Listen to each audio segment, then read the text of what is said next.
আছিস মোনালিসা? চলছে ভালো। বর্তমান যুগে তো আমরা প্লাস্টিকের খারাপ আর ভালো দিকটা দেখতেই পাচ্ছি, তোর কি মত এই নিয়ে? আমি বলতে চাই যে কি বলবো, সচেতনতা মানুষের অভাব রয়েছে। ভালো খারাপ দুটো দিকই আছে, যেটাকে আমরা গ্রহণ করব আমরা সেটাই দেখতে পাবো। তাহলে কিছু আলোচনা করি নাকি? একদম। প্রথমেই আসছি প্লাস্টিকের কিছু খারাপ দিকে। আচ্ছা, সম্প্রতি ওই যে খবরটা বেরিয়েছিল না, কি যেন ছিল খবরটা? আরে বলছি দাঁড়া। গত বছর আমেরিকার এক সংবাদপত্রে একটা আশ্চর্যজনক ও চাঞ্চল্যকর ঘটনা প্রকাশিত হয়েছিল। আপনারা কি জানেন সেটা? কি সেটা? গত বছর আমেরিকার সংবাদপত্রে যে খবরটা প্রকাশিত হয়েছিল সেটা হলো, আন্টার্কটিকায় একদল বিজ্ঞানী গবেষণা করতে গিয়েছিলেন, যাদের মধ্যে ছিলেন আমাদের কলকাতা বিশ্ববিদ্যালয়ের অধ্যাপক তথা বিজ্ঞানী পুনর বসু চৌধুরী। তার গবেষণার বিষয় ছিল আন্টার্কটিকায় মাইক্রোপ্লাস্টিক। তিনি তার কটেজের সামনেই একটা মৃত পেঙ্গুইন পড়ে থাকতে দেখেন, কিন্তু মৃত পেঙ্গুইন নিয়ে তো সহজে গবেষণা করা যায় না, তার জন্য আইন বিধি লাগে। তিনি আবার আইন বিধি নিয়েও সেই পেঙ্গুইনকে নিয়ে গবেষণা করতে গিয়ে দেখেন, মানে যা তথ্য উঠে এলো তা গায়ে কাঁটা দেওয়ার মতো। সেই পেঙ্গুইনের যকৃতে, ফুসফুসে, হৃৎপিণ্ডে, রক্তে প্রভৃতিতে মিশে আছে মাইক্রোপ্লাস্টিক। ভাবে কি, এ তো ভয়ঙ্কর ব্যাপার। জনবসতিহীন আন্টার্কটিকা, যেখানে সাধারণ মানুষের পদচিহ্ন পর্যন্ত যায়নি, সেখানে পৌঁছে গেছে মাইক্রোপ্লাস্টিক। এ তো সত্যি অবাক করার ব্যাপার। আর একটা বিষয় জানিস কি, হুয়ের গবেষণা অনুযায়ী প্রত্যেক 7 মিনিটে একটি করে মানুষ মারা যাচ্ছে। তাই? এর কারণটা কি বলতো? এর কারণটাই কিন্তু মাইক্রোপ্লাস্টিক। মাইক্রোপ্লাস্টিক মানুষের দেহে প্রবেশ করছে, শুধু তাই নয়, মাইক্রোপ্লাস্টিক মানুষের দেহে প্রবেশ করে অঙ্গ প্রত্যঙ্গের কার্যকারিতাকে হ্রাস করে দিচ্ছে। আবার অনেকে একটা কথা বলছে, শুনেছিস তো সেই জাপানের আবিষ্কারটা? হ্যাঁ, জাপান আবিষ্কার করেছে এক ধরনের প্লাস্টিক যা মাটিতে মিশে যায়, অর্থাৎ বায়োডিগ্রেডেবল। কিন্তু আমার কথা হচ্ছে এটাই যে যেসব প্লাস্টিক এখন অবধি পৃথিবীতে তৈরি হয়েছে, অর্থাৎ সিঙ্গেল ইউজ প্লাস্টিক, তাদের তো এখন হাফ লাইফই শেষ হয়নি, অর্থাৎ 5-6 বছরই তো পূরণ হয়নি তাদের। আচ্ছা, একটা উদ্বেগজনক ঘটনার কথা শুনেছিস? একটা সমীক্ষা যে হলো এই রিসেন্ট মহিষাদল রাজ কলেজে, তোদের বাড়ির ওখানে। সেই মহিষাদল রাজ কলেজে দক্ষিণবঙ্গ মৎস্যজীবী ফোরামের উদ্যোগে এবং মহিষাদল রাজ কলেজের কিছু জুলজি বিভাগের অধ্যাপকগণ একটা সমীক্ষা করেছিল। সেখানে কি ধরা পড়েছে জানিস? সেখানে প্রান্তিক মৎস্যচাষীরা অভিযোগ করছেন যে তাদের জালে এখন জাল ফেললেই উঠছে বেশিরভাগটা প্লাস্টিক আর কিছুটা মাছ। মানে অর্ধেক এখন জীবিকা প্লাস্টিকের জন্য, জীবিকাও এখন শেষ হয়ে যাচ্ছে। মানে কত ভয়ঙ্কর, তাই না? শেষ অবধি জীবিকা বিলুপ্তির দায়ও প্লাস্টিকের। আসলে কি বলুন তো, আমাদের সচেতনতারই অভাব। আমরা যদি একটু সচেতন হই না, আমরা সব কিছু ঠিক করতে পারবো। প্রথম দিকে কিন্তু প্লাস্টিক আশীর্বাদই ছিল, আমাদের অসচেতনতার ফলেই প্লাস্টিকের আজ এত অপব্যবহার হচ্ছে। আজকের বক্তব্য সভায় অনেকে অনেক সচেতন বার্তা দিয়েছে ঠিকই, কিন্তু দেখবি সেই বক্তব্য সভার বাইরে গিয়ে সেই সবাই কিন্তু পেট বোতলে জল খাবে, কিংবা বাজারে গিয়ে বলবে একটা প্লাস্টিকের থলি দাও না। আসলে প্লাস্টিক আমাদের অভ্যেসকেই ছাড়িয়ে দিয়েছে। আমরা আগে যখন বাজারে যেতাম, একটা চটের থলি কিংবা একটা ব্যাগ হাতে নিয়ে যেতাম, আর এখন ব্যস্ততার চোটে সেই চটের থলি বা ব্যাগ ছাড়াই যাচ্ছি, আর বাজারে গিয়ে বলছি একটা প্লাস্টিকের থলি দাও তো। এই হচ্ছে আজকের মানুষের জীবন, আর সেই কারণেই প্লাস্টিক আমাদের কাছে অভিশাপ রূপে ধরা দিয়েছে, এছাড়া কিছুই। ওই ব্যাপারটা ঠিক আগুনের মতো। আগুন যেমন রান্না করে আমাদের জীবন বাঁচায়, তেমনি আবার একটু অসচেতন হলেই ঘর পুড়িয়ে দেয়। প্লাস্টিকও ঠিক তেমনই, আমাদের সচেতনতা একটু কমলেই প্লাস্টিক অভিশাপ রূপে দাঁড়াচ্ছে। আবার যদি সচেতনতা ঠিকই করি, প্লাস্টিক বিভিন্ন দিকে আশীর্বাদ হিসেবেই কিন্তু কাজে লাগছে। কিন্তু মনে আছে জানিস তো, প্রত্যেকটা জিনিসেরই একটা খারাপ আর একটা ভালো গুণ থাকে। এমনই প্লাস্টিকের যে সব খারাপ গুণ সেটা বলবো না, অবশ্যই কিছু ভালো দিকও আছে, কিন্তু সেগুলো মানুষ দেখতে পাচ্ছে না। সেই ভালো দিকগুলো কি কি চল, সেগুলো নিয়ে একবার আলোচনা করাই যায়। আমি একটা প্রশ্ন করতে চাই, বলতো, মোবাইল ফোনে তো অনেক নেতিবাচক দিকই রয়েছে, কিন্তু আমরা কি সেই নেতিবাচক দিকটা নিয়ে বসে থাকি আর সমালোচনা করার জন্য? কিন্তু আমরা তো যথোপযুক্ত ব্যবহার করে ভালো দিকটাও গ্রহণ করি। ঠিক তো, তাহলে আমরা প্লাস্টিকে কেন এইভাবে করছি না? প্লাস্টিককেও তো আমরা চাইলে ওরকম ভাবে তার ভালো দিকগুলোকে গ্রহণ করে কিভাবে তাকে ব্যবহারের পুনর্যোগ্য করে তোলা যায় সেদিকে তো নজর দিলেই হয়। কেন আমরা তাকে নিয়ে শুধু সমালোচনাই করব?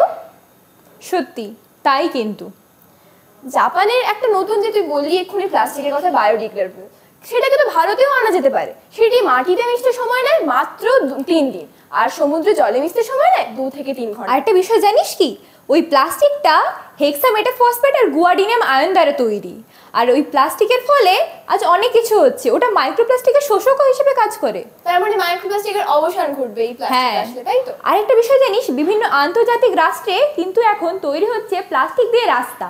সিঙ্গাপুর, মালয়েশিয়া, এমনকি ভারতেও তৈরি হচ্ছে মাইক্রোপ্লাস্টিক দিয়ে রাস্তা। মাইক্রোপ্লাস্টিক, ন্যানোপ্লাস্টিক, বিভিন্ন ধরনের প্লাস্টিক মিশিয়ে। আমাদের উত্তরপ্রদেশের প্রায় 1050 কিমি রাস্তা তৈরি হয়েছে 2000 টন প্লাস্টিক দিয়ে। এছাড়া কলকাতার সল্টলেক, বীরভূম, বাঁকুড়া প্রভৃতি জেলায় কিন্তু পিচের সঙ্গে মেশানো হচ্ছে 8 থেকে 10% প্লাস্টিক। আচ্ছা, তুই সেই আমাজনের ঘটনাটা শুনেছিস? আমাজনে যে সেই ছত্রাক হ্যাঁ, প্লাস্টিক থেকে ছত্রাক আবিষ্কার হয়েছে, তার নাম পেস্টালোটিওপসিস মাইক্রোস্পোরা। কি হয় জানিস সেই ছত্রাক? কি বলতো? এই ছত্রাক অক্সিজেন ছাড়াও বেঁচে উঠতে পারে, বা এই ছত্রাক পলিইউরেথিন নামক প্লাস্টিককে নিজের খাদ্য হিসেবে গ্রহণ করে। তাহলে এই ছত্রাকটা যদি আমরা আরো বেশি করে বৃদ্ধি করতে পারি, অবশ্যই আমাদের প্লাস্টিকের অবসান ঘটবে। জার্মানির বিজ্ঞানীরাও এই ছত্রাককে নিয়ে গবেষণা শুরু করে দিয়েছেন। আরেকটা বিষয় জানিস কি? 2015 বিশ্বকাপে আমাদের ভারত কিন্তু এক অসামান্য কাজ করে দেখিয়েছে। ভারতীয় ক্রিকেট দলে যে জার্সিটা, তা কিন্তু পেডি নামের প্লাস্টিক বোতলে সূক্ষ্ম সূক্ষ্ম সুতো দিয়ে তৈরি হয়েছিল 2015-তে। এখন তারই ছোঁয়া লেগেছে আমাদের ভারতের আইপিএল টিমে। আইপিএল টিমের আরসিবি যে টিম আছে, তারা কিন্তু প্লাস্টিক রিসাইকেলিং জার্সি পরেই তাদের খেলার মাঠে নামছেন। বলতো কতটা ভালো ঘটনাটা? তাহলে অনেকের এবার প্রশ্ন জাগছে, তাহলে প্লাস্টিক অভিশাপ কি করে হয়? হ্যাঁ, আসলে আমরা প্লাস্টিকের ভালো দিকটাকে কাজে লাগাচ্ছি না, শুধু সতর্কবার্তা শুনছি এক কান দিয়ে আর অন্য কান দিয়ে বের করে দিচ্ছি। সেই জন্যই কিন্তু আজ প্লাস্টিক আমাদের কাছে অভিশাপ রূপে ধরা দিয়েছে। না হলে প্লাস্টিকের কিন্তু অনেক ভালো গুণ আছে, যেগুলো কাজে লাগিয়ে আমরা তাকে আশীর্বাদের পথে ঠেলে দিতে পারি। কিন্তু না, আমরা তো সেটা করছি না। ওই যে একটা বাংলা প্রবাদ আছে না, নাচতে না জানলে উঠোন বাঁকা। আমরা এই সমস্ত কাজ করে এখন দোষ চাপাচ্ছি প্লাস্টিকের উপর। আমাদের এই সমস্ত মনুষ্যত্ব হারিয়ে ফেলে আমরা চারিদিকে প্লাস্টিক ফেলছি, আর এখন বলছি দোষটা প্লাস্টিকের। আসলে সব ধরনের প্লাস্টিক তো ক্ষতিকর নয়, শুধুমাত্র কিছু কিছুই। তার জন্য কেন আমরা পুরো প্লাস্টিকটাকে দোষ দেব? আচ্ছা, সবাই এতই বলছে যে প্লাস্টিকের বদলে আমরা কাঠ ইউজ করতে পারি, অন্যান্য জিনিস ইউজ করতে পারি। আচ্ছা, সবাই একবার ভাবুন তো, প্লাস্টিক ছাড়া কাঠ ইত্যাদি ইউজ করতে গেলে কত খরচ হবে?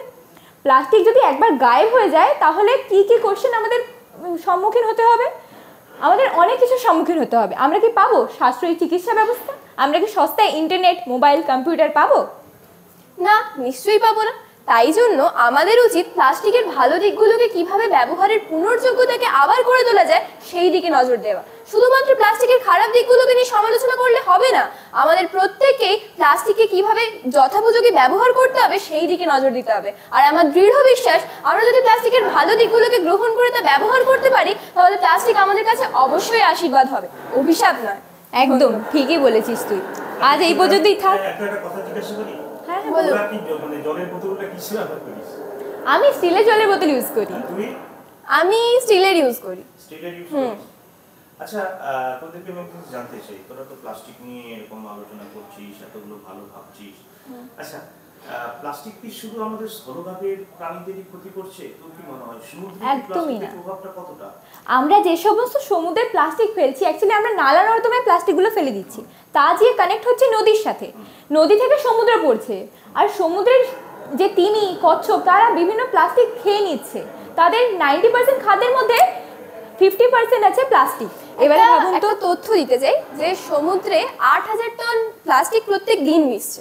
অর্থাৎ ভাবতেই পারছেন, এছাড়াও আটলান্টিকে প্লাস্টিকের দ্বীপ তৈরি হয়ে গেছে। তার মানে এর থেকে বোঝা যাচ্ছে যে সমুদ্রে দিনের পর দিন কতটা ঠিক প্লাস্টিক মিশছে। তাছাড়াও প্রবাল প্রাচীরের কালার ফেড করে যাচ্ছে, তার দায়ও কিন্তু এই প্লাস্টিক। আচ্ছা, প্রবাল প্রাচীরের সঙ্গে প্লাস্টিকের কি সম্পর্ক?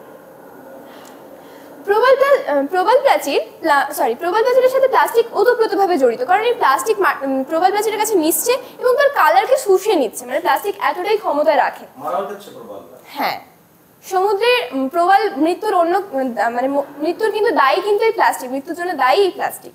আরও একটা ব্যাপার, কচ্ছপরা প্লাস্টিকের জন্য কিন্তু ডিম দিতে পারছে না।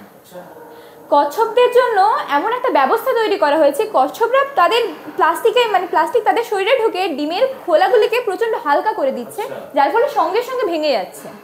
তার জন্য এখনো সেফ জোন তৈরি করা হয়েছে। আচ্ছা, প্লাস্টিক কি অমরত্ব পেয়ে গেল নাকি? প্লাস্টিক তো 500 বছর যদি আয়ু হয়, অর্ধ জীবনকাল, তাহলে তো এখন যা প্লাস্টিক তৈরি হচ্ছে তাতে বেঁচে রয়েছে। অবশ্যই প্লাস্টিক অমরত্ব লাভ করেছে কিনা সেটা এখন বলতে পারবো না, কারণ জাপানের মতো উন্নত দেশগুলো এখন অলরেডি গবেষণা শুরু করে দিয়েছে।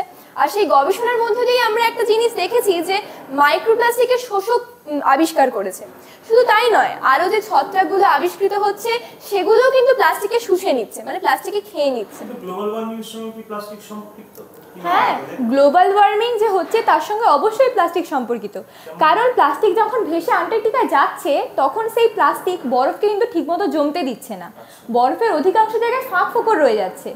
এবং যখন প্লাস্টিকটা মানে বরফটা ভালো করে জমছে না, তার ফলে একটু যখন রোদ পড়ছে হালকা তাপে প্লাস্টিক সরে যাচ্ছে, আবার প্লাস্টিক ভেসে আসছে, বরফ গলে যাচ্ছে, জলস্তর বাড়ছে। সাংঘাতিক ব্যাপার। প্রচুর হ্যাঁ, তাহলে এই already- সমাজের কাছে তোরা কি অলিভ রিডলে নিয়ে তো বলছিলি তো? হ্যাঁ, অলিভ রিডলে পরিযান করতে পারছে না শুধুমাত্র এই প্লাস্টিকের জন্য। আচ্ছা তারা তো অনেক দূর থেকে মাইগ্রেশন করে আসে। হ্যাঁ, আমাদের উড়িষ্যা উপকূলে আসে। আচ্ছা কি সমস্যা তাদের? অলিভ রিডলে আবার কি সমস্যা পড়বে? অলিভ রিডলে সমস্যায় পড়ছে আমাদেরই জন্য, কারণ আমরা প্লাস্টিকে যত্রতত্র ফেলছি, আর তারা যে স্থান থেকে পরিযান করে আসে সেই স্থানটাকেই আমরা ব্লকেজ করে দিচ্ছি।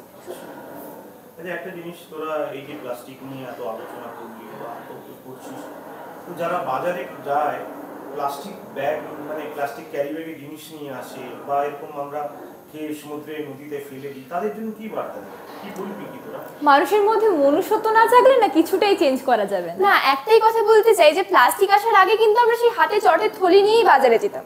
মানুষ অভ্যেস হারিয়ে ফেলছে, এক্ষেত্রে মানুষের অভ্যেস বদলাতে হবে। আবার যদি আমরা পুনরায় ওই হাতে চটের ব্যাগ বা অন্য কোনো থলি, বাজারের থলি নিয়ে যদি আমরা যেতে পারি, নিজেদের অভ্যেস যদি পরিবর্তন করতে পারি, তাহলে অবশ্যই আবার সবকিছু ঠিক হয়ে যেতে পারে। অনেক দুপুর হয়ে গেছে, তোর খিদেও পেয়ে গেছে, তোদের পরিচয়টা দিয়ে দে। তোর নাম? নমস্কার, আমি মোনালিসা হাজরা, হলদিয়া পৌর পাঠভবনের নবম শ্রেণীর ছাত্রী। নমস্কার, আমি অন্বেষা পণ্ডা, আমি হলদিয়া পৌর পাঠভূমি স্কুলের নবম শ্রেণীর ছাত্রী। খবরের হারিয়ে রে, এত খবর কোথা থেকে পেলি? গুগলের কাছ থেকে? গুগল না, সংবাদ আরিফ মাধ্যম স্যার সবাই। দিয়েছেন। না গুগলের কাছ থেকে তো পেয়েছিস তো। কিন্তু আরিফ স্যারও আমাদেরকে অনেক হেল্প একদম। করেছেন। তোরা তাহলে এই কি বার্তাটা দিলি? এই যে আমরা আমাদের জীবন থেকে প্লাস্টিক কোনোদিনও ছেড়ে দিতে পারবো না, কিন্তু প্লাস্টিকের যথাপযোগী ব্যবহার আমরা করে তাকে আবার আশীর্বাদের পথে নিয়ে যেতে পারবো। ভালো থাকিস তোরা, তোদের হ্যাঁ, এই thank you, sir. বক্তব্য সমাজ মাধ্যমের মানুষের কাছে পৌঁছুক, দেশের কাজে লাগুক, জাতির কাজে লাগুক। প্লাস্টিকের বিষয়ে ভীষণভাবে নিয়ন্ত্রণ করেছে সিকিমের মতো রাজ্য। আমরাও আসুন প্লাস্টিক ব্যবহারে নিয়ন্ত্রণ করি। যখন আমরা এই আলোচনা করছি, যে কথা বলছি, সেখানেই কিন্তু প্লাস্টিকের বোতল পড়ে রয়েছে। প্লাস্টিকের বোতল যত্রতত্র আমরা ছুঁড়ে ফেলে দিই, তা কিন্তু ফিরে আসছে বহু গুণ ক্ষতি হয়ে। আশ্চর্যজনকভাবে প্লাস্টিক আমাদের পরিবেশকে যে সাংঘাতিকভাবে দূষণ করছে তার কোনো ইয়ত্তা নেই। সেখান থেকে মুক্তির দিশা আমরা খুঁজবো এবং অবশ্যই পাবো। তোদের অনেক ধন্যবাদ, তোরা অনেক তথ্য সংগ্রহ করেছিস, অনেক কথা বলেছিস। Thank thank you sir.